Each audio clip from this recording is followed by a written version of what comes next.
Sveiki, ar jūs prižiūrite sunkia astma sergančiuosius? Labadiena, taip, čia yra sunkios astmos centras, aš esu Kristina Bėkšienė, sunkios astmos centro vadovė, čia yra Inesa Jarmalavičienė, mūsų centro slaugytoja. Koks jūsų centro tikslas?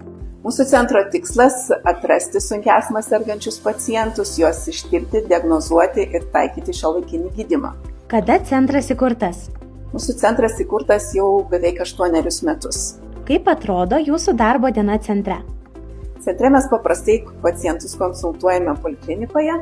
Toliau pacientai po gydytojo konsultacijos nustatyta tvarka yra paskiriami kvėpavimo funkciniai tyrimai, tai būtent spirometrija ir biologinė terapija. Šiuos tyrimus mes atliekame, tai būtent spirometrija ir suleidžiame biologinę terapiją, taip pat vyksta mokymas pacientų biologinės terapijos leidime.